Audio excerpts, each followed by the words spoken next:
Querido, já agradecer a Deus pelo louvor agora, né? Abra sua Bíblia lá em Atos capítulo 15. Atos capítulo 15, para quem não sabe, a gente está pregando uma série de mensagens em Atos. Você que nos acompanha pela internet também, Deus abençoe sua vida. Ontem eu fui pregar na igreja, primeira igreja batista de Macaíba, aniversário do pastor. Passei lá 1 ano e meio ajudando a igreja no processo de transição. Aí ontem, já faz 3 anos que a gente direcionou um projeto, um processo de sucessão pastoral, e o pastor Cláudio Omar assumiu a igreja já há 3 anos. Aí ontem eu fui pregar no aniversário de 3 anos dele de ministério.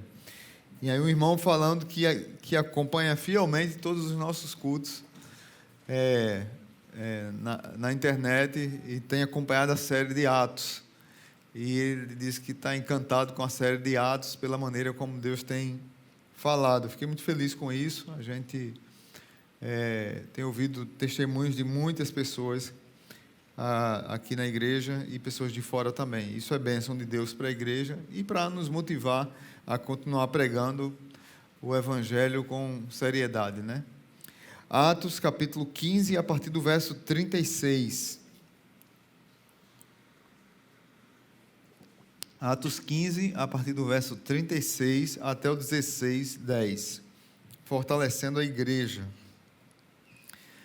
36 diz assim: Algum tempo depois, Paulo disse a Barnabé: Voltemos para visitar os irmãos em todas as cidades onde pregamos a palavra do Senhor, para ver como estão indo. Barnabé queria levar João, também chamado Marcos, mas Paulo não achava prudente levá-lo, pois ele, abandonando-os na Panfilha, não permanecera com eles no trabalho. Tiveram um desentendimento tão sério que se separaram. Barnabé, levando consigo Marcos, navegou para Chipre. Mas Paulo escolheu Silas e partiu encomendado pelos irmãos à graça do Senhor. Passou então pela Síria e pela Cilícia, fortalecendo as igrejas. Chegou a Derbe e depois a Listra, onde vivia um discípulo chamado Timóteo. Sua mãe era judia convertida e seu pai era grego. Os irmãos de Listra e Icônio davam bom testemunho dele, Timóteo, né? Paulo, querendo levá-lo na viagem, circuncidou-o por causa dos judeus que viviam naquela região, pois todos sabiam que seu pai era grego. Nas cidades por onde passavam, transmitiam as decisões tomadas pelos apóstolos e presbíteros em Jerusalém, para que fossem obedecidas. Assim, as igrejas eram fortalecidas na fé e cresciam em número cada dia. Paulo e seus companheiros viajaram pela região da Frígia e da Galácia, tendo sido impedidos pelo Espírito Santo de pregar a palavra na província da Ásia.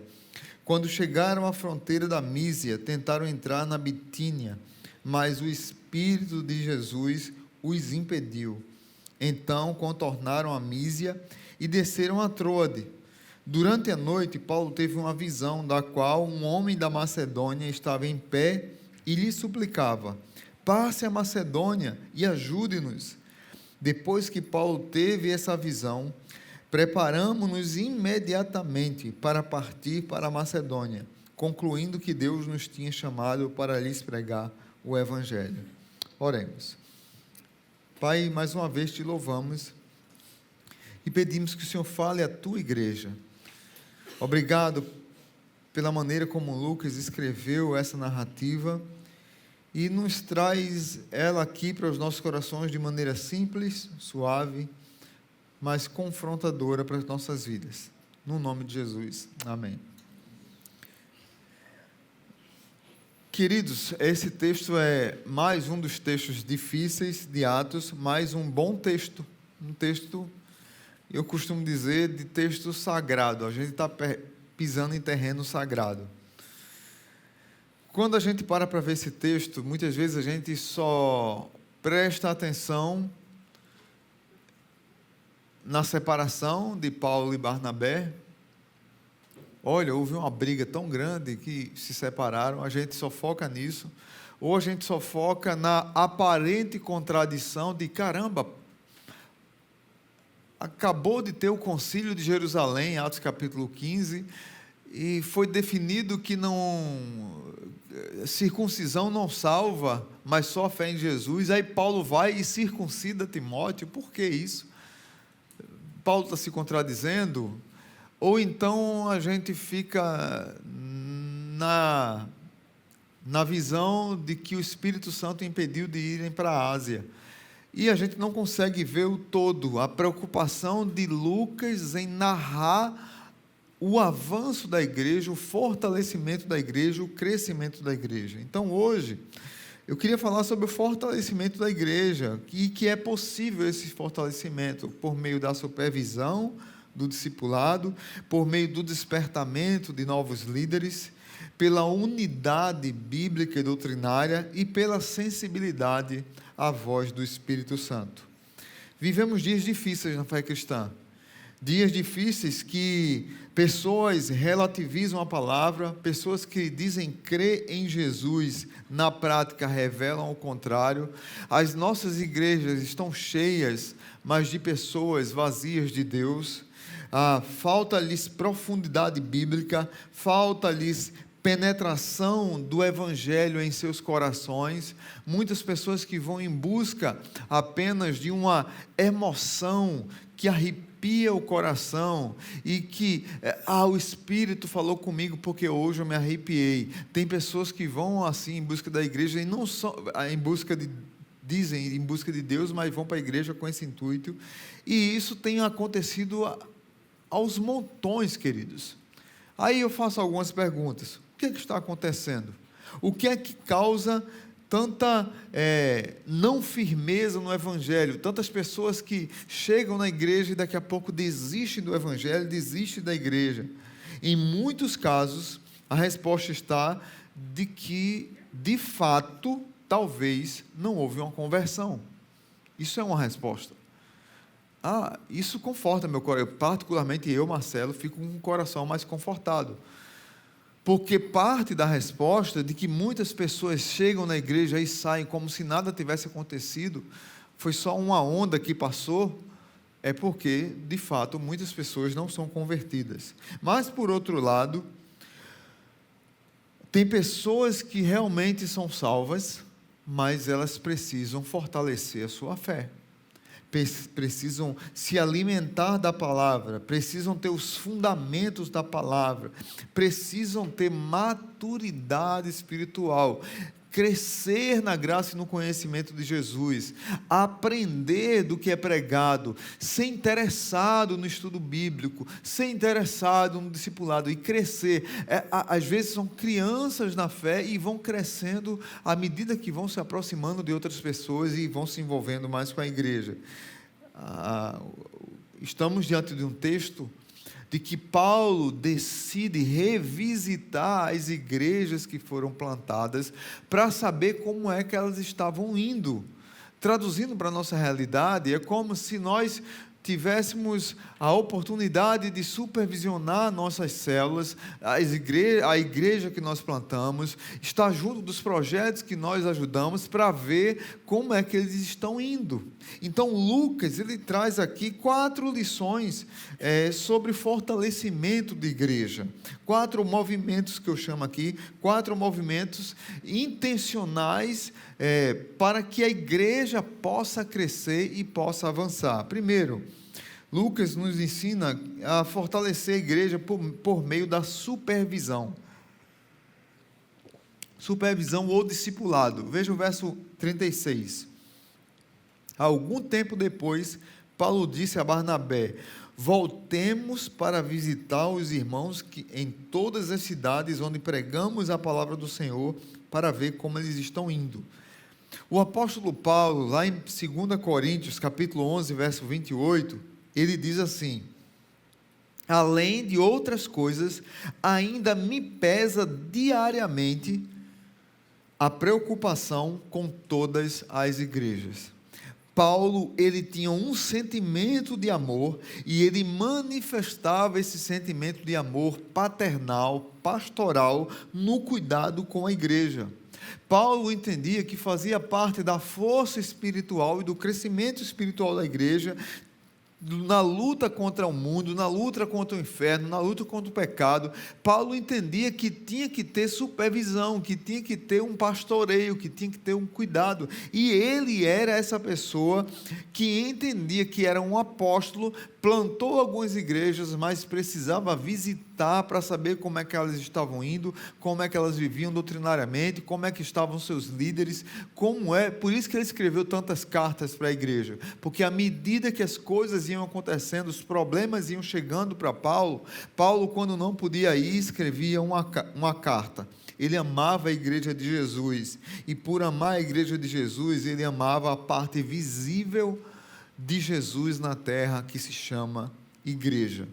Então ele convida Barnabé para refazer a viagem missionária, para continuar evangelizando, mas principalmente para fortalecer a fé dos irmãos.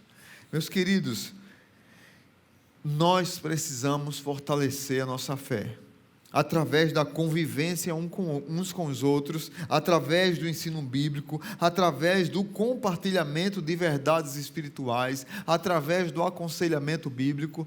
Nós vivemos numa comunidade que, graças a Deus, tem crescido, mas tem muitas pessoas que fogem de relacionamento. Na Bíblia tem mais de 50 mandamentos recíprocos, mais de 50 mandamentos. Amai uns aos outros, encorajar uns aos outros, confrontem uns aos outros, suportem uns aos outros, abençoem uns aos outros, orem uns pelos outros, mas tem muitas pessoas que fogem desses relacionamentos, que querem viver uma vida sozinha dentro da igreja. Isso está errado. Principalmente numa igreja que oferece oportunidade para a pessoa se relacionar, através de uma célula, através de um estudo bíblico, através de um grupo de irmãos, através de um ministério, mas as pessoas fogem, querem viver carreira solo, ou viver depois da pandemia, que para mim foi uma das maiores desgraças que aconteceu na igreja. Depois da pandemia, o número de crentes é EAD. Sou crente à distância. Eu não me envolvo, eu não quero me chatear com ninguém, eu sou tão bom, porque se eu for me misturar, vão mexer comigo, eu não vou gostar, então eu vou sair da igreja. Então eu sou tão bom, que eu prefiro ficar sozinho. Tem pessoas que são assim, sabia? Dentro das nossas igrejas. Espero que na Zona Sul não, mas se tiver, meu Deus do céu, eu preciso orar mais. Nós precisamos nos alimentar, queridos, e nós nos alimentamos uns com os outros, discipulando um ao outro, discipulando um cuidando do outro, um grupo cuidando do outro, nas células, no estudo bíblico, em toda a escritura, no fundamentos da fé, na sala do crescer, já ensinando as crianças, umas aprendendo com os adultos, lá no ministério infantil, cada crente ajudando um ao outro a crescer.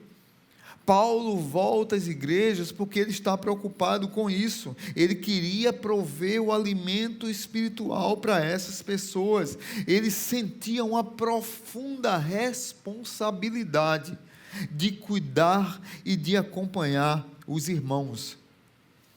Uma igreja forte não é apenas uma igreja que evangeliza. Uma igreja forte é uma igreja também que supervisiona, que discipula, que cuida, que ensina.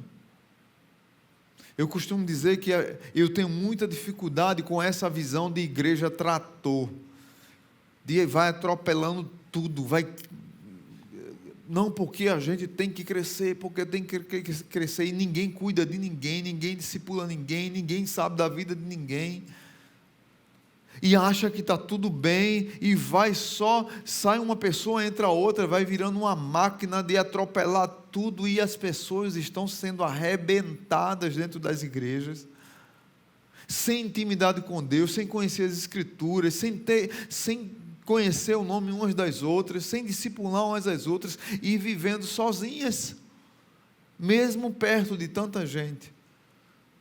Tanto essa visão extremada de progressão e de crescimento eu tenho dificuldade, quanto a visão daquele crente que se acha suficiente sozinho.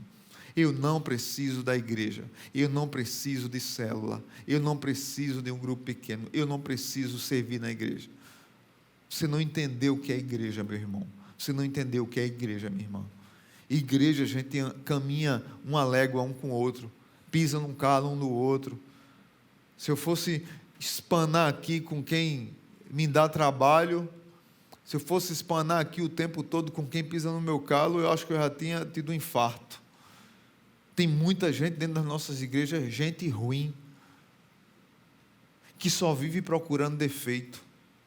Nenhum pastor presta, nenhuma pregação presta, o ar-condicionado não presta, o líder de louvor não presta, a recepção não presta. E as pessoas continuam na igreja. Por que não vai embora, miserável? Vai para o inferno. Procura outra igreja.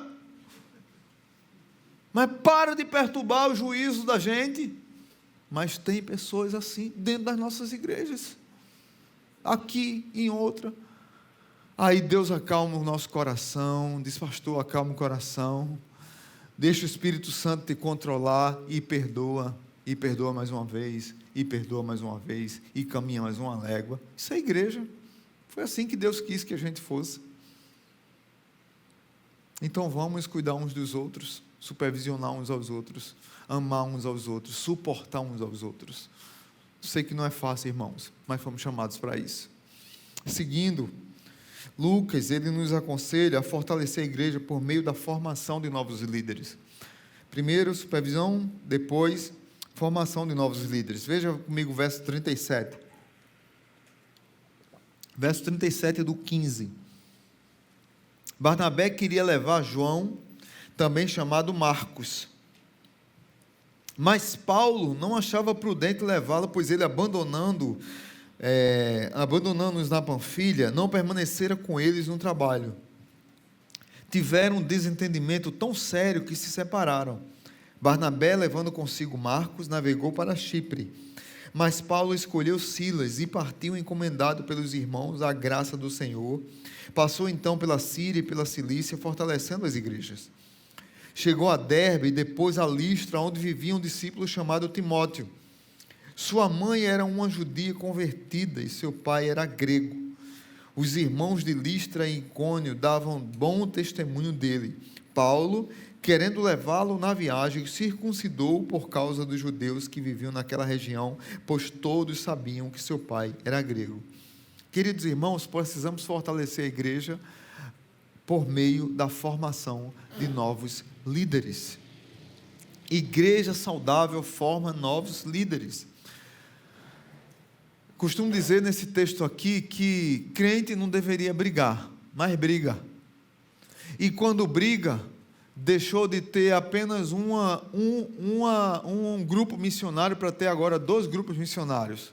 Paulo e Barnabé não deveriam brigar, mas brigaram. E agora temos 2 viagens missionárias no lugar de uma, porque Deus transforma o mal em bem.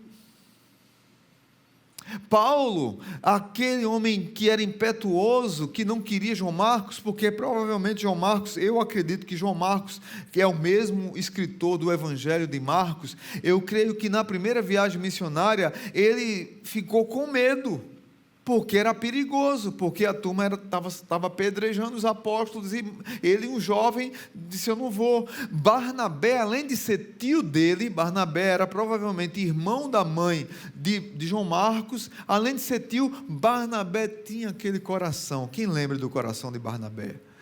Filho da consolação, filho do encorajamento. Barnabé era o encorajador. Foi o mesmo Barnabé que pegou Paulo a tiracolo e disse para os discípulos, olha, vocês não acreditam na conversão dele, mas ele se converteu, ele tem o Espírito Santo, ele é dos nossos agora, vamos recebê-lo no nosso meio.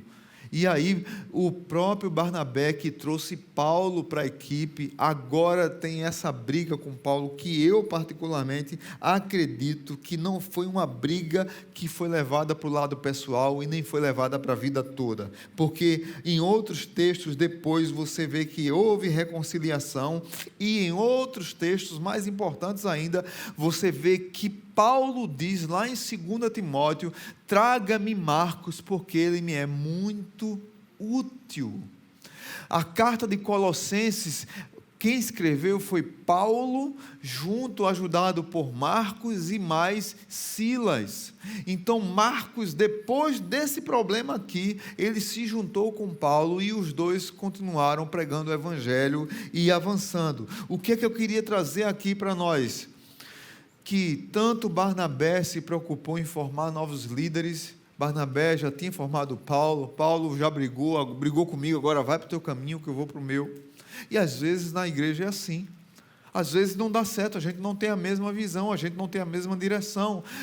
Eu não compactuo com a Igreja Batista Zona Sul, com o que ela prega, com o que ela ensina, não tem problema, meu irmão, vá para outra igreja.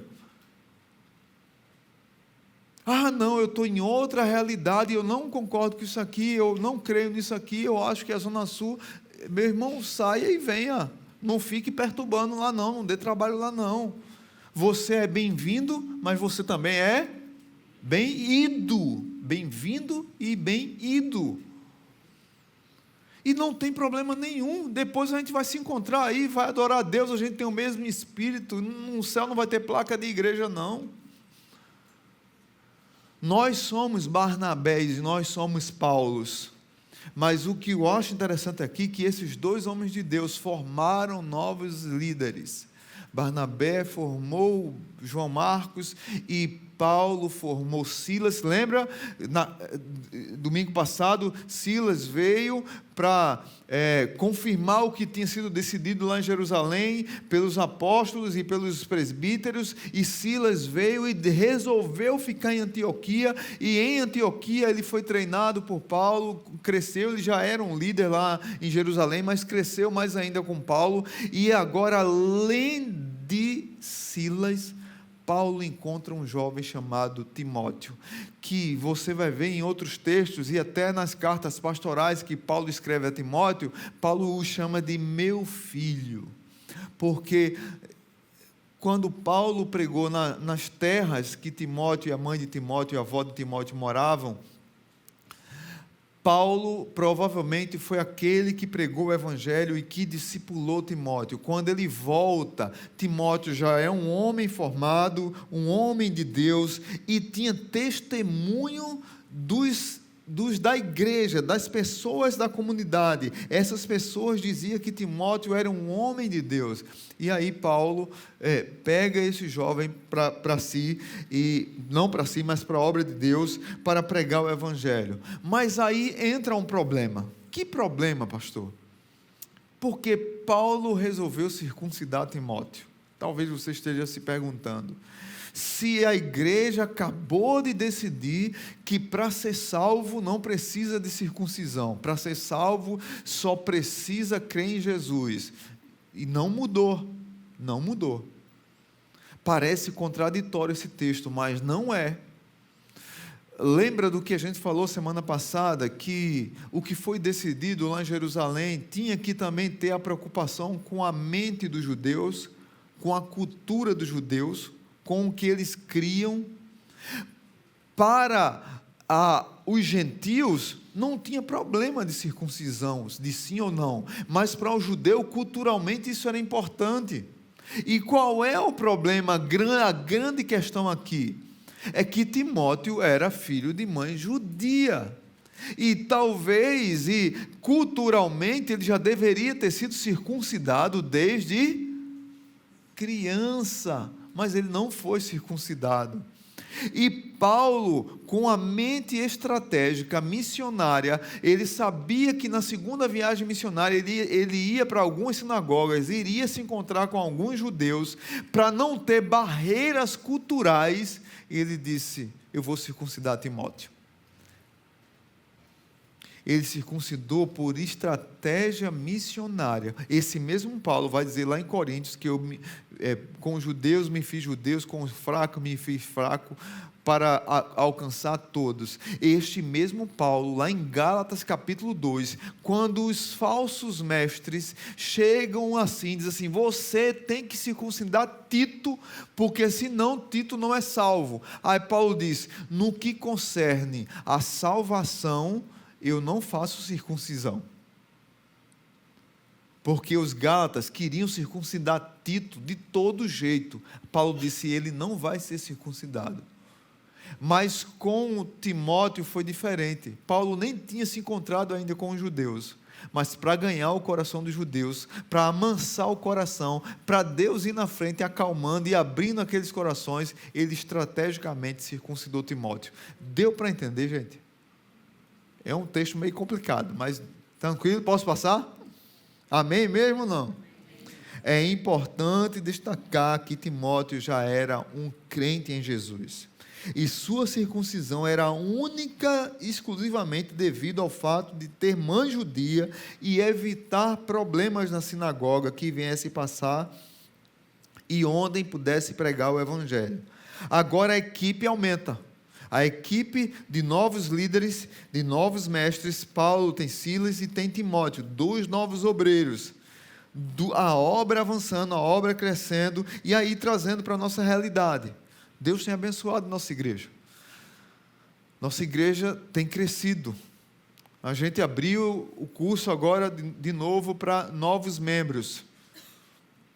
Já está praticamente cheia, 2 turmas, porque gente tem chegado. Mas deixa eu dizer para você, nós estamos precisando de líderes. À medida que a igreja cresce, não é a mesma medida que a gente consegue formar líderes. Líderes a gente forma devagar mesmo. Discipula, cuida, ensina, abençoa, supervisiona, vai, não humilha, volta, segue mais um pouquinho, e o discípulo, e a gente vai soltando, e o líder vai crescendo, crescendo, crescendo. Mas nós estamos aqui precisando de líderes para liderar, por exemplo, jovens. E sem querer, culturalmente, a nossa igreja começou a achar que quem discipula jovem é jovem, quem é líder de célula de jovem é jovem, mas não necessariamente. Os nossos jovens estão pedindo socorro, precisando de liderança. E de repente você que é adulto, que é uma pessoa casada, que é experiente, que já passou pela juventude, poderia ser voluntário, ser treinado para ser líder de uma célula de jovens, para ser líder de uma célula de adolescentes, para mudar, bagunçar um pouquinho a sua vida, para se relacionar com pessoas mais novas, abençoar essas pessoas, marcar a vida dessas pessoas. Quando Deus me chamou para o ministério pastoral, eu tinha 23 anos, e eu louvo a Deus pela vida de pessoas que me abraçaram, que cuidaram de mim, pessoas que me colocaram no colo. Tinha um irmão na igreja que ele tinha um braço forte, a munheca dele era dessa grossura assim. Aí quando eu fazia uma besteira, está assim antes, meu irmão Cirilo me pegava no braço assim, ó. Então ele pegava no braço, era para conversar alguma coisa séria.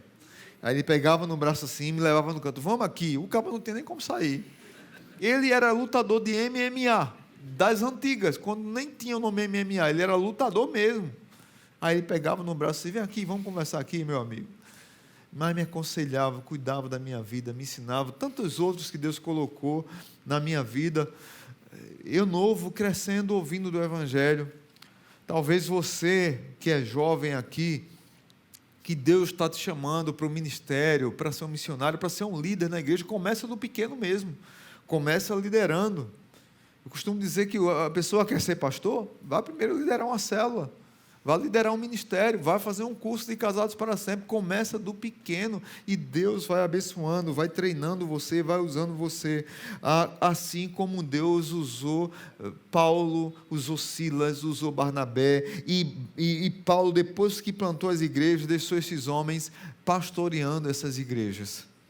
Era como se fossem células de Paulo. Paulo ia abrindo célula aqui numa cidade aqui, outra ali, num bairro aqui, no outro ali, e ele ia treinando esses homens, e esses homens iam cuidando daquela igreja, e depois Paulo passava supervisionando. Então, nós precisamos fortalecer a igreja por meio da formação de novos líderes. A igreja se fortalece quando investe em formação, treinamento e envio de novos obreiros. Terceiro, meu tempo já está indo embora, mas vai dar tempo, se preocupe não. Eu vou dar uma resumida aqui. Lucas nos ajuda a fortalecer a igreja por meio da unidade bíblica. Verso 4 e 5 do 16. Nas cidades por onde passavam, transmitiam as decisões tomadas pelos apóstolos e presbíteros em Jerusalém para que fossem obedecidas. Assim, as igrejas eram fortalecidas na fé e cresciam em número cada dia. Três coisas aqui interessantes. Três coisas que você vê nesse texto aqui.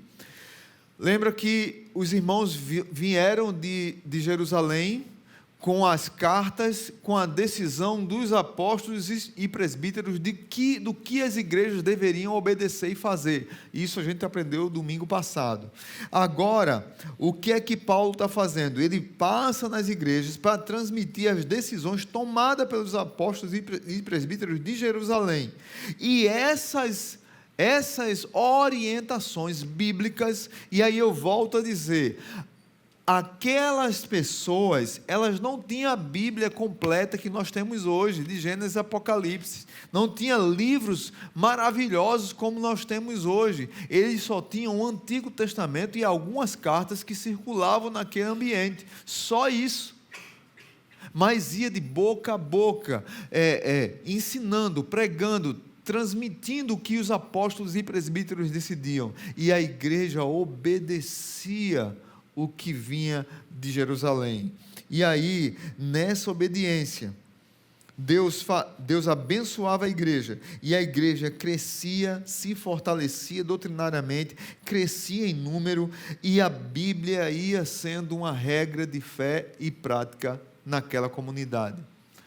Depois surgiram as cartas pastorais, as narrativas, os evangelhos, e quando isso lá depois foi fechado no cânon, para a gente está tudo pronto hoje, está tudo bom, mas para aquela turma não. O que eu quero dizer é que, mesmo com deficiência, mesmo sem ter a Bíblia completa, eles se mantiveram unidos à palavra do Senhor, e Deus abençoava a igreja, e a igreja crescia, crescia e crescia. Veja lá o verso 5, assim as igrejas eram fortalecidas na fé e cresciam em número cada dia. Depois que você quiser ler Atos todo, anota lá em Atos quantas vezes fala que a igreja cresceu. Sempre a igreja cresce e sempre está envolvido o ensino dos apóstolos, sempre a igreja cresce, está relacionada à pregação. A igreja cresce, está relacionada ao aprendizado. A igreja cresce, está relacionada à submissão aos líderes. Sempre tem isso junto. É interessante depois você dar uma olhada nisso. E aí, por fim, eu quero seguir para o final, que o tempo realmente já foi. Lucas nos ensina a fortalecer a igreja por meio da direção do Espírito Santo. Versos 6 ao 10, do 16. A visão de Paulo em Troade. Paulo e seus companheiros viajaram pela região da Frígia e da Galácia, tendo sido impedidos, preste atenção, impedidos pelo Espírito Santo de pregar a palavra na província da Ásia. Quando chegaram à fronteira da Mísia, tentaram entrar na Bitínia, mas o Espírito de Jesus os impediu. Então contornaram a Mísia e desceram a Troade. Durante a noite, Paulo teve uma visão na qual um homem da Macedônia estava em pé e lhe suplicava: passe a Macedônia e nos ajude. Depois que Paulo teve essa visão, preparamos-nos imediatamente para partir para a Macedônia, concluindo que Deus nos tinha chamado para lhes pregar o Evangelho. Antes das lições, uma coisa importante: Lucas, ele deixa de ser o narrador apenas de fora, como se estivesse de fora da narrativa, e ele se inclui na narrativa. Ao verso 16, ele diz: depois que Paulo teve essa visão, preparamos-nos imediatamente. Lucas, agora ele está junto com a viagem missionária, ele faz parte do grupo missionário. Mas o que é interessante aqui, nós precisamos nos fortalecer na sensibilidade ao Espírito Santo. Paulo tinha planos, mas o Espírito Santo fechou a porta. Esses 6 versículos aqui são versículos, esses 4 versículos são versículos sagrados nas Escrituras, porque dá uma nova virada de chave no livro de Atos. Talvez você já ouviu milhares de vezes, quando alguma porta se fechou na sua vida, lhe ensinaram que é o diabo. Está vendo? O diabo está atrapalhando. O diabo fechou a porta. O diabo não deixou tal coisa acontecer. O diabo disse não. Eu bati na porta porque o diabo fechou a porta. E quando você olha para esse texto aqui, esse texto para a gente mostra diferente. 2 vezes, Paulo faz um projeto missionário. Paulo está começando a 2ª viagem missionária. E Paulo quer ir pregar na Ásia. E diz a Bíblia que ele foi impedido pelo Espírito Santo. E depois o Espírito de Jesus. Trazendo uma coisa importante, de que Jesus é divino. O Espírito Santo é o mesmo Espírito de Jesus, trazendo a divindade de Jesus. Mas nós aprendemos negativamente que todas as portas que se fecham na nossa vida é o diabo. E por aqui percebemos de que quem fecha e quem abre a porta é Deus. Talvez, irmãos, Deus está fechando alguma porta para você. E você fica meio desesperado, cabisbaixo, triste, porque você preparou uma estratégia, você conduziu tudo, escreveu tudo, anotou tudo, mas talvez Deus está incomodando você para que você seja sensível ao Espírito Santo. O homem da Macedônia, que Paulo teve a visão, ele estava chamando Paulo para pregar em outro local.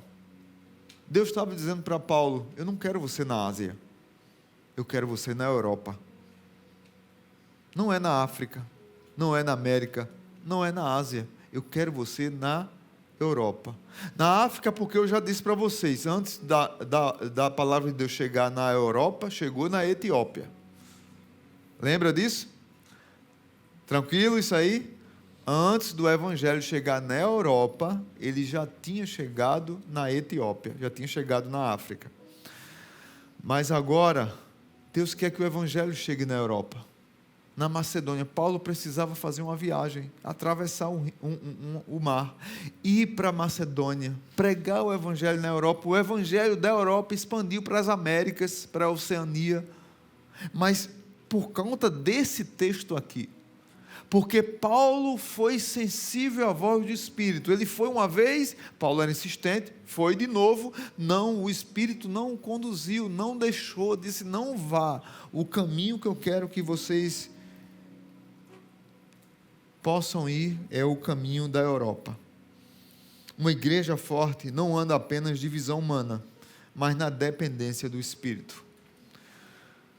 Quantas vezes a gente aqui se encantou com algum projeto, nesses 17 anos que eu estou aqui, não, vamos fazer tal coisa, porque tal coisa vai ser a coisa, vai arrebentar a boca do balão. Aí Deus disse: não, não vá, não é esse o caminho. E a gente fica frustrado, mas depois a gente compreende qual é o caminho que Deus queria que nós tomássemos. Nós precisamos ser sensíveis à direção que Deus quer fazer em nossas vidas. A missão não é conduzida por nossa estratégia, mas pela direção do Espírito. E nós devemos ser abertos à mudança de rota. Muitas vezes Deus diz assim: vira à direita. Eu não quero que você vá para frente nem para a esquerda. Vira à direita. Que sejamos sensíveis ao Espírito Santo e virar à direita. Só para recapitular e para a gente orar. Supervisão e discipulado, ninguém cresce sozinho. Se você não tem célula, procure uma célula. Se você não serve na igreja, em nenhum ministério, procure um ministério para servir. Mas faça parte da igreja. Se envolva com a igreja. Formação de líderes. A igreja precisa de novas gerações comprometidas. Pega um jovem, investe na vida de um jovem. Você que é adulto, se voluntarie para ser líder de célula de jovens e de adolescentes. É maravilhoso, eu já cuidei de adolescentes. É maravilhoso cuidar de adolescentes e jovens. Marca a nossa vida para a vida toda. Encontro adolescente por aí, que foram meus adolescentes. Marcelão, eu era bem grandão, né? Quem lembra do meu tamanho? Marcelão, meu pastor, aí chora, abraça. Parece que é um negócio assim fora do normal. Marca a vida. Talvez Deus está chamando você para liderar na igreja. Deus está chamando você de repente para fazer um seminário, para estudar, para crescer. A igreja precisa também estar unida nas Escrituras. Se os pastores pregam a Bíblia com seriedade, a igreja precisa ser submissa às Escrituras. E por último, nós precisamos entender que a direção não é nossa, mas é a direção do Espírito Santo. Planos humanos só têm valor se forem guiados por Deus. Amém? Vamos orar.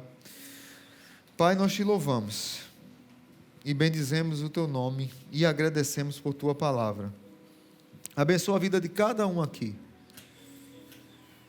Que a igreja do Senhor permaneça firme, que ela continue crescendo em números, mas também crescendo em profundidade bíblica e cumprindo a sua missão no mundo, de plantar novas igrejas, de criar novas células, de chegar em novos bairros, de chegar em novas casas, de invadir esse mundo com a pregação da salvação, mas também com a pregação da mudança de vida, da transformação do caráter, da transformação que nós precisamos ter pelo poder do Teu Espírito. Que o amor de Deus o Pai, que a graça maravilhosa de Jesus e que a comunhão do Espírito Santo nos acompanhe. Obrigado por essa palavra e pela vida desses homens de Deus que o Senhor usou para abençoar nossas vidas hoje, quase 2000 anos depois. No nome de Jesus. Amém. Dê um abraço aí quem está do seu lado e diga assim: seja sensível ao Espírito Santo.